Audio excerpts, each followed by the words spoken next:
Yes, sir, baby. Yo, what is going on, guys? Welcome to another video. Major announcement here, folks. Today is my last day being 27 years old. Tomorrow, October 5th, your boy turns 28. That's right. I'm getting old. Okay.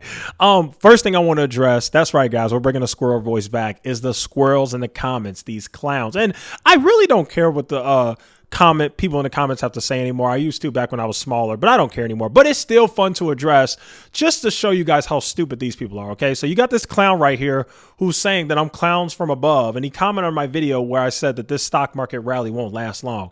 Now I'm assuming that he's commenting that because yesterday I said that this stock market rally won't last long, and now the market is rallying again. But what he forgot to mention is all last week, what was I saying in my videos when the S&P 500 was sitting between 3600 and even going down to 3,500. What did I say all last week? I'm buying stocks. I'm buying here. What did I buy? Disney, Google, right? What else did I buy? The S&P 500. I bought some stocks last week. And so I don't know what you squirrels' problems are where you guys come in the comments with your little squirrel voices. Your channel's falling on. You don't know anything about stocks. You just say dumb stuff. You know, trying to tell the market.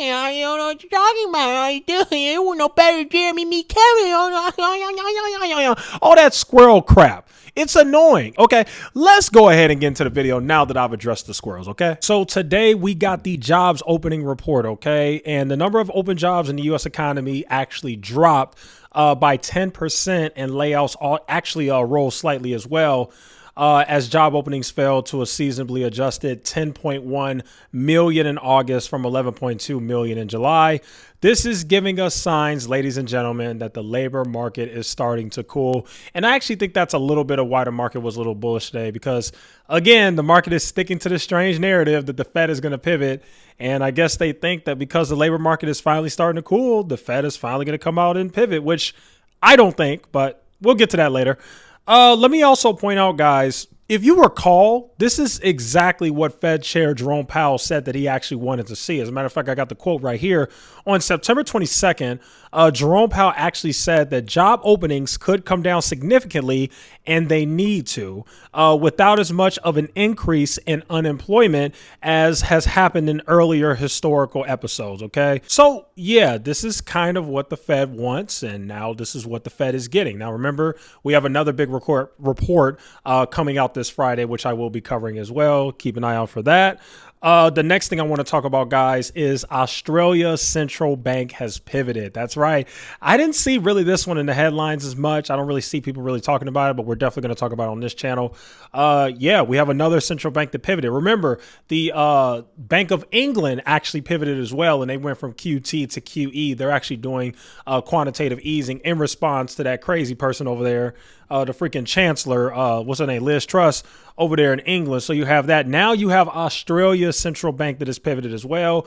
It says right here, Australia's central bank surprised investors with a smaller than expected 25 basis point rate hike, following 4 consecutive moves of raising rates 50 basis points. So yeah, when you go from raising rates 50 basis points every meeting to going lower and going down to 25, that is pretty bullish. It says right here, Governor Philip Lowe cited a deteriorating global outlook and the impacts of higher rates on domestic spending. I guess that's the reason for what he's doing.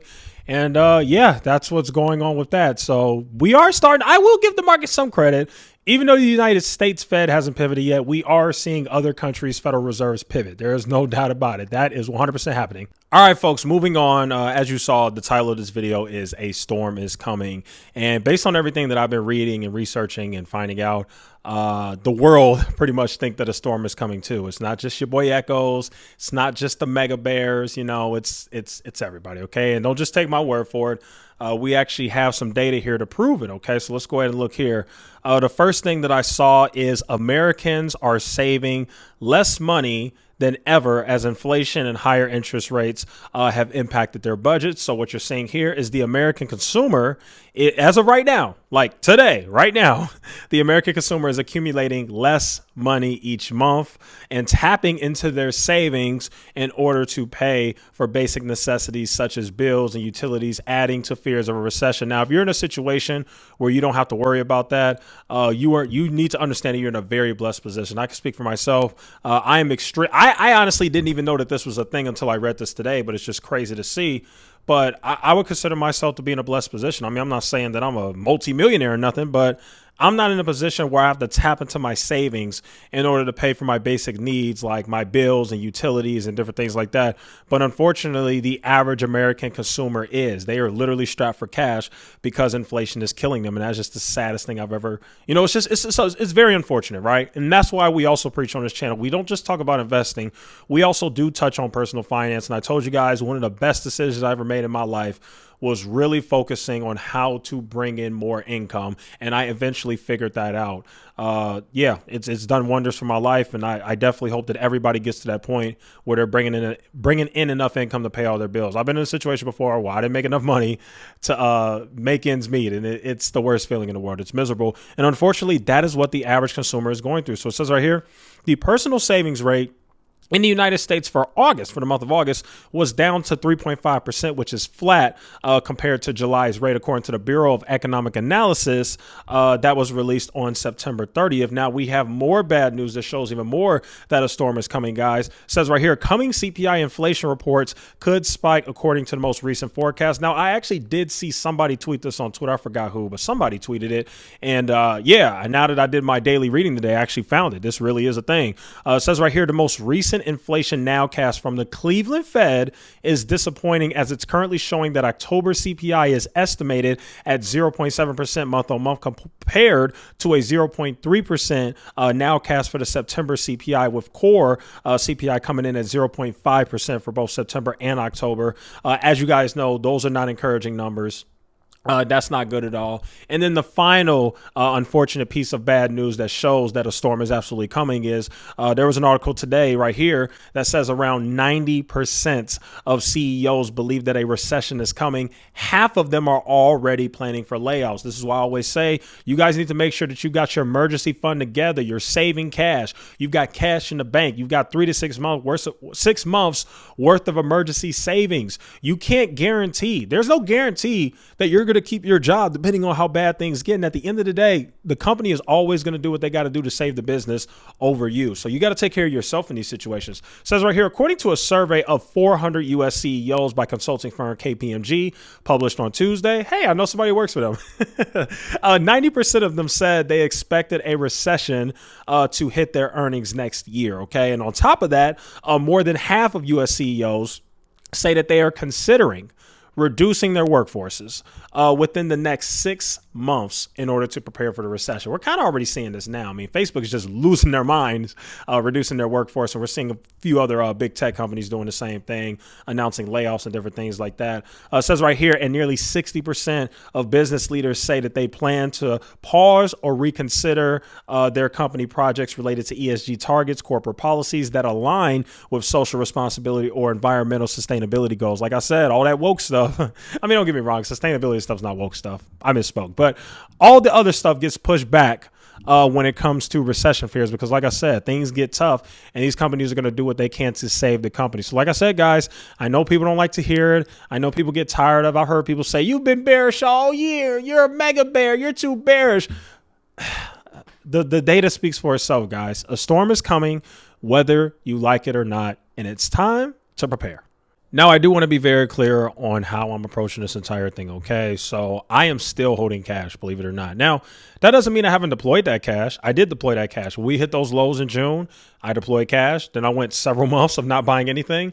Then when we hit the lows again, literally just a week ago in September, I bought more. I started to deploy more cash again, but I just want to make it extremely clear. When I buy, these are nibbles. They always have been. I've been very clear about that. I'm not putting all my cash to work at one place. I told you guys this is one of the dumbest things you could do. There's going to be a lot of volatility in this market going forward.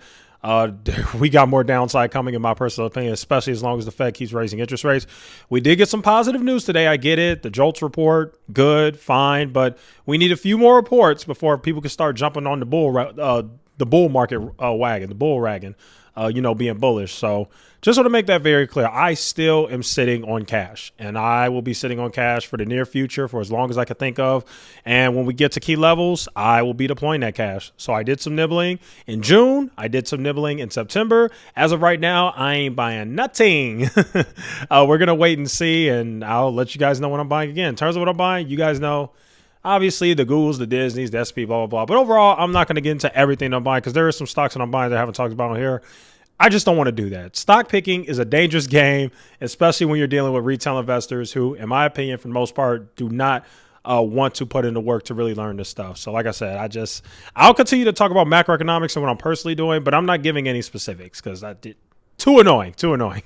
But yeah, so there you guys have it. I have no idea when I'll be buying again. Probably when we get the next downturn, which should come sometime. I mean, I don't know. For all I know, we could rally for October and November. I don't know. I have no idea. But I think in the future, going forward, next, several months, sometime, we're going to go lower. That's just what I think, guys. I think we're in a bear market. I think there's no doubt about it. The S&P 500 and NASDAQ would have to break some really key levels to the upside for me to think that this bear market's over. But we haven't seen that yet. So I have no choice but to believe strongly that this is a bear market rally. And yeah, that's how we're going with this whole thing. So anyway, there you guys have it. That'll conclude today's video. Thank you guys so much for watching. Feel free to like, share, and subscribe. And I'll see you guys in the next one.